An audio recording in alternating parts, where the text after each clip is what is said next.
सभी भक्तों को जय श्री राधे, जय श्री कृष्ण। बोलो दामोदर भगवान की जय। आइए कार्तिक महात्म्य के चतुर्थ अध्याय का आरंभ करते हैं। नारद जी बोले कि विष्णु भगवान मछली का रूप धारण करके विंध्याचलवासी जो कश्यप जी हैं उनकी अंजलि में प्रकट हो गए। दया करके मुनि ने उस मछली को कमंडल में डाल लिया।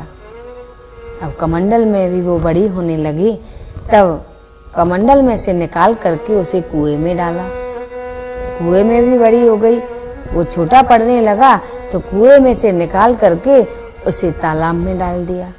अब तालाब भी छोटा पड़ने लगा तो तालाब में से निकाल करके उसे समुद्र में डाल दिया। तब मछली रूपी भगवान ने शंखासुर को हाथों से दबाकर मारते हुए वो बद्रीवन को गए। वहां भगवान ने सब ऋषियों को बुला करके आज्ञा दी कि जाओ, जाकर के सब मंत्रों को ढूंढो, तब तक मैं देवताओं सहित प्रयाग में निवास करूंगा। नारद जी बोले, मुनियों ने बीज और यज्ञ मंत्रों का उद्धार किया है और जिस मुनि ने जितने मंत्र ढूंढे वह उसी के नाम से प्रसिद्ध हुआ और फिर मुनि मिलकर के प्रयागराज पहुंचे। प्राप्त किए हुए वेदों को ब्रह्मा जी एवं विष्णु जी को प्रदान किया। संपूर्ण वेदों को पाकर के ब्रह्मा जी प्रसन्न हुए और यज्ञ आदि करने लगे। यज्ञ के अंत में देवता, गंधर्व, सर्प आदि दंडवत प्रार्थना करने लगे। हे देवाधिदेव, हमारी प्रार्थना सुनो। आपकी कृपा से ब्रह्मा जी ने वेदों को प्राप्त किया है और हमने यज्ञ का भाग प्राप्त किया है। यह महाफलदायक और अक्षय फल देने वाला हो। यह महाफलदायक ब्रह्म हत्या आदि दोषों को दूर करने वाला एवं अत्यंत शुभकारी हो। श्री विष्णु भगवान बोले, देवताओं ऐसा ही होगा।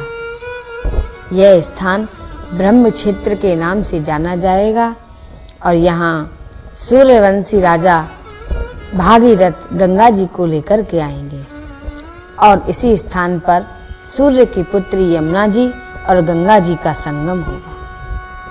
ब्रह्मा आदि सभी देवता मेरे साथ यहीं पर निवास करेंगे और यह तीर्थराज के नाम से प्रसिद्ध होगा। यहाँ किया हुआ जप तप दान मेरे पास पहुँचाने वाला और अनंत फलदायी होगा।